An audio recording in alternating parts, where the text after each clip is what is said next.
Hypothétisons un peu. Sais-tu ce que l'Atlantide a vraiment existé? Pour plus de sujets croustillants, abonne-toi. L'Atlantide, ce continent englouti évoqué par Platon dans ses dialogues, Timée et Critias, a captivé l'imagination de l'humanité pendant des millénaires. Bien que considéré comme une légende par beaucoup, de nombreux indices, révélations et signes laissent penser que cette civilisation aurait bel et bien existé, atteignant un niveau de sophistication technologique, spirituelle et sociale, bien supérieur à ce que l'on imagine. Ce texte explore la vie à Atlantide en s'appuyant sur des faits hypothétiques, mais présentés comme avérés, reconstituant ainsi une image plausible de cette société perdue. L'Atlantide aurait émergé il y a environ 12 000 ans, à la fin de la dernière période glaciaire. Située au-delà des colonnes d'Hercule, détroit de Gibraltar, cette île-continent était d'une taille comparable à celle de l'Asie mineure et de la Libye réunies, selon les descriptions de Platon. Les Atlantes, descendants directs d'une lignée d'êtres semi-divins, auraient été guidés par Poséidon, le dieu de la mer, qui leur aurait transmis des connaissances avancées en architecture, en agriculture et en énergie. La géographie de l'Atlantide était d'une beauté à couper le souffle, des montagnes majestueuses, des plaines fertiles, des forêts luxuriantes et un réseau complexe de canaux reliant les villes entre elles. La capitale, située au centre de l'île, était une merveille d'ingénierie. Elle était construite en cercles concentriques de terre et d'eau, avec des murs recouverts d'orichalque, un métal légendaire aux propriétés énergétiques uniques. La société atlante était structurée en castes, mais contrairement à d'autres civilisations anciennes, cette hiérarchie était basée sur le mérite et la sagesse plutôt que sur la naissance. Au sommet se trouvaient les Enlightened Ones, les éclairés, des êtres ayant atteint un niveau de conscience supérieur grâce à des pratiques spirituelles avancées. Ils étaient les gardiens des connaissances sacrées et des technologies interdites. Les artisans, les agriculteurs et les commerçants formaient la classe moyenne, tandis que les travailleurs manuels et les serviteurs occupaient la base de la pyramide sociale. Cependant, même les plus humbles des Atlantes jouissaient d'un niveau de vie élevé grâce à une économie basée sur l'abondance et le partage des ressources. La spiritualité était au cœur de la vie atlante. Les Atlantes croyaient en l'unité de toutes choses et vénéraient la nature comme une manifestation du divin. Des temples imposants, alignés avec les étoiles et les forces telluriques, servaient de lieux de culte et de centres de guérison.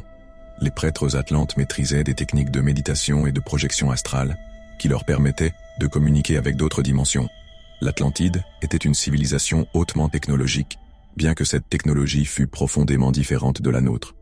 Elle était basée sur l'utilisation des énergies naturelles, telles que les vibrations sonores, les champs magnétiques terrestres et les cristaux. Les Atlantes avaient découvert comment amplifier et canaliser ces énergies pour alimenter leurs villes, guérir les maladies et même manipuler la matière. Les cristaux, en particulier, jouaient un rôle central dans la vie atlante. Des cristaux géants, soigneusement taillés et programmés, étaient utilisés pour stocker et transmettre de l'énergie. Ils servaient également de dispositifs de communication à longue distance et d'outils pour influencer le climat. Certains récits suggèrent que les Atlantes auraient de même utilisé des cristaux pour créer des portails interdimensionnels, permettant des voyages dans le temps et l'espace. L'architecture atlante témoignait également de leur maîtrise technologique. Les bâtiments étaient conçus pour résister aux tremblements de terre et aux tsunamis, grâce à des matériaux composites légers mais incroyablement résistants. Les rues étaient pavées de pierres luminescentes qui s'illuminaient la nuit, créant une atmosphère magique. Les Atlantes vivaient en harmonie avec leur environnement.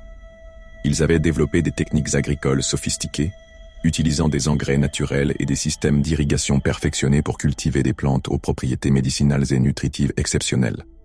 Les forêts étaient gérées de manière durable et les animaux étaient respectés comme des partenaires dans l'équilibre écologique. Les Atlantes avaient également une compréhension approfondie des cycles naturels et des forces cosmiques. Ils utilisaient ce savoir pour prédire les changements climatiques et adapter leurs activités en conséquence. Des observatoires astronomiques, alignés avec les étoiles et les planètes, permettaient de suivre les mouvements célestes et de déterminer les moments propices pour les rituels et les cérémonies. Malgré leur sagesse et leur puissance, les Atlantes n'ont pas échappé à leur destin tragique.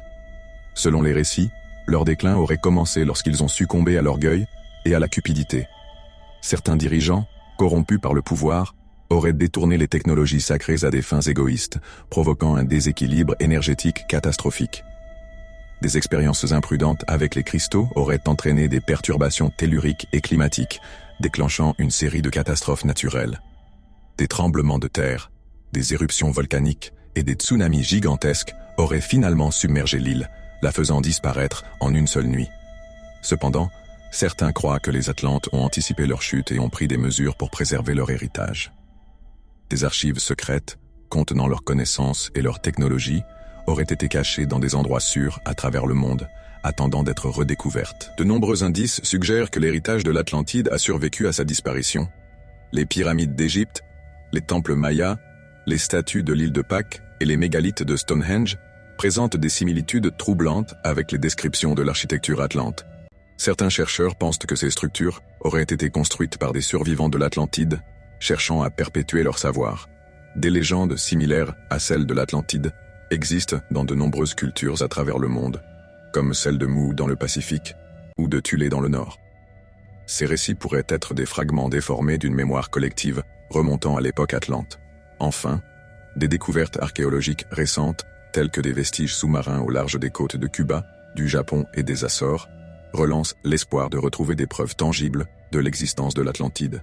En conclusion, l'Atlantide reste l'un des plus grands mystères de l'humanité. Bien que son existence n'ait pas été prouvée de manière irréfutable, les faits, révélations et signes accumulés au fil des siècles suggèrent qu'elle a bien pu exister. Cette civilisation à la fois avancée et spirituelle nous rappelle que la quête de la connaissance et de l'harmonie avec la nature est essentielle pour éviter de répéter les erreurs du passé. Peut-être qu'un jour, les secrets de l'Atlantide seront enfin révélés, ouvrant une nouvelle ère de compréhension et de progrès pour l'humanité. N'oublie pas, aime la vidéo, commente la vidéo et partage la vidéo.